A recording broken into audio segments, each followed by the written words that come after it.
Good morning, students. How are you?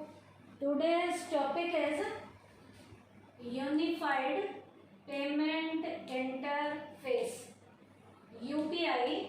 हमारा बेटा digital payment में आज हम शुरू कर रहे हैं UPI, unified payment interface.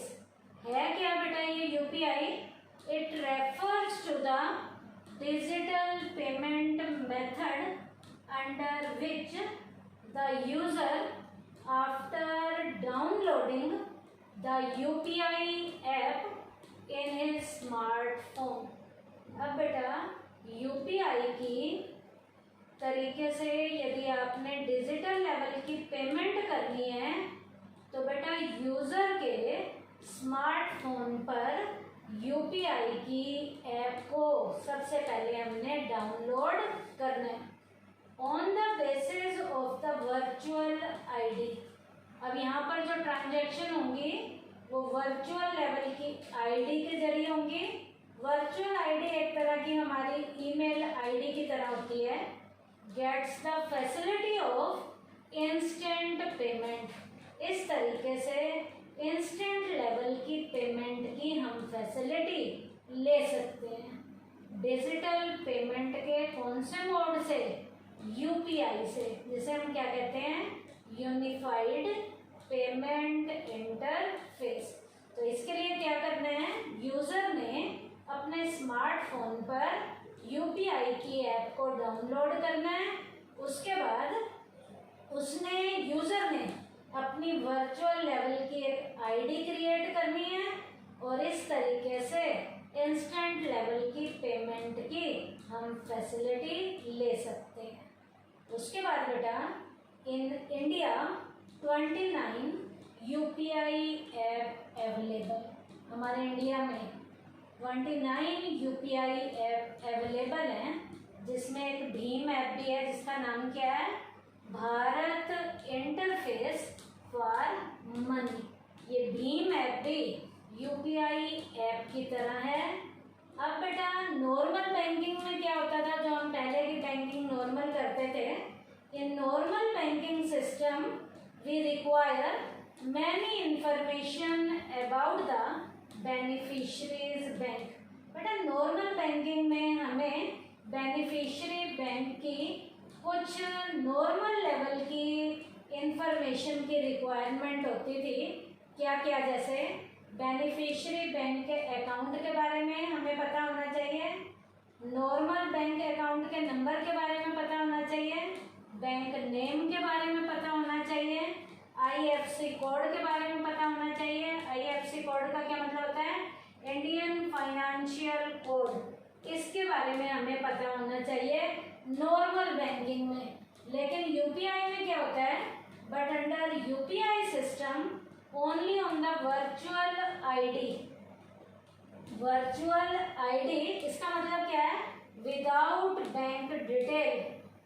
Without bank detail fund can be transferred. UPI में केवल वर्चुअल आईडी के जरिए बिना बैंक डिटेल के भी हम फंड को क्या कर सकते हैं? ट्रांसफर कर सकते हैं।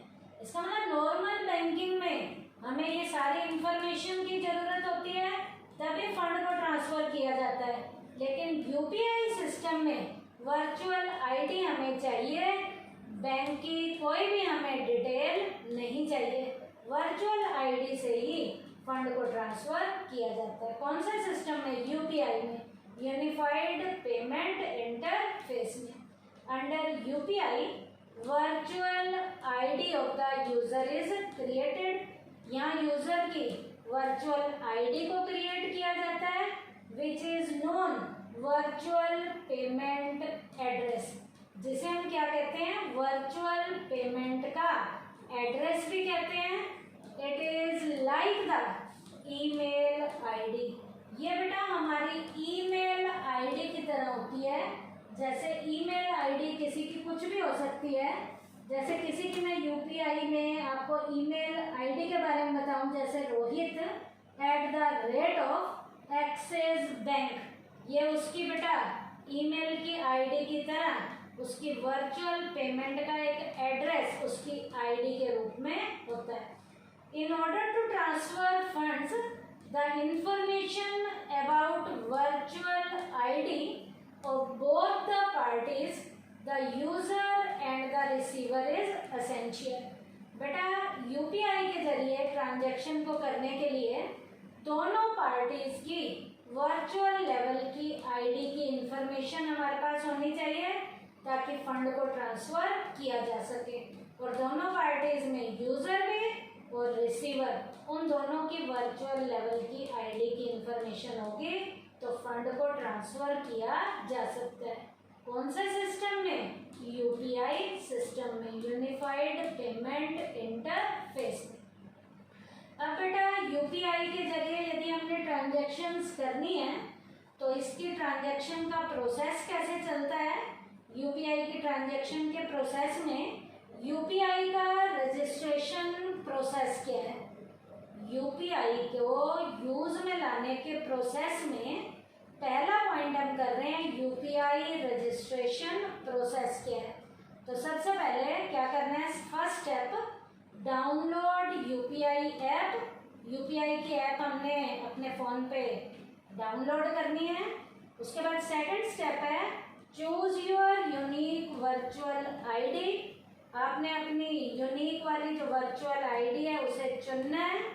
उसके बाद सेटेड योर बैंक, आपने अपना जो बैंक सिलेक्ट कर रखा है, सेट कर रखा है, सिलेक्ट योर बैंक, आप अपना वहाँ पर बैंक क्या करोगे? सिलेक्ट करोगे। उसके बाद give account detail for the first time, bank के अकाउंट की डिटेल आपको फर्स्ट टाइम देनी है, जो मांग रहा है वो देनी है। उसके बाद set your MPIN for validating transaction, transaction को वैलिड करने के लिए अपना MPIN आपको सेट करना है। MPIN क्या होता है? आपका मोबाइल बैंकिंग पर्सनल आइडेंटिफिकेशन जो नंबर है ये आपको यहाँ सेट करना है। तो इस तरीके से 5 स्टेप्स की हेल्प से आपका यूपीआई का रजिस्ट्रेशन का प्रोसेस पूरा हो जाएगा। उसके बाद बेटा आपको पीछे मैंने बताया था कि वर्चुअल आईडी को क्रिएट करना है। तो वर्चुअल आईडी कैसे क्रिएट की जाती है? To create virtual ID like the email ID, ये आईडी ईमेल आईडी की तरह है।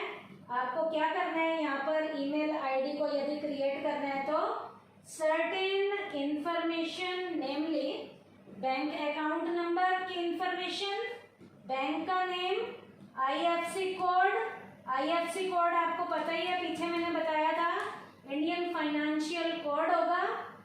ये सारी इंफॉर्मेशन हमें चाहिए, have to be filled in. यहाँ पर हमें फिल करना पड़ेगा वर्चुअल आईडी को क्रिएट करने के लिए। Once the ID of a bank is created, एक बार यदि बैंक की आपकी ये वर्चुअल आईडी क्रिएट हो जाती है, the transaction can be easily done in it, आपकी इसके जरिए ट्रांजैक्शन जो है होनी शुरू हो जाती है। तो आज के टॉपिक में हमने क्या किया? यूनिफाइड पेमेंट इंटरफेस का हमने इसका मीनिंग किया है। उसके बाद हमने क्या क्या ट्रांजैक्शन नॉर्मल बैंकिंग में चाहिए होती हैं, क्या क्या हमें यूपीआई में चाहिए वो मैंने आपको बताया। फिर मैंने यूपीआई के यूज का प्रोसेस में फर्स्ट स्टेप करवाया है यूपीआई रजिस्ट्रेशन प्रोसेस। इसका जो बेटा जो सेकंड नंबर का जो प्रोसेस है वो हम अगले टॉपिक में करेंगे, वो सेंडिंग मनी ऑन यूपीआई है। उसके बाद जो हमारा रिमेनिंग पोर्शन है वो रिमेनिंग पोर्शन में हम एडवांटेजेस करेंगे यूपीआई के। तो ये आज का हमारा टॉपिक फिनिश हो गया। अगले लेक्चर में इसी यूपीआई का हम रिमेनिंग वाला पोर्शन करेंगे। थैंक यू बेटा।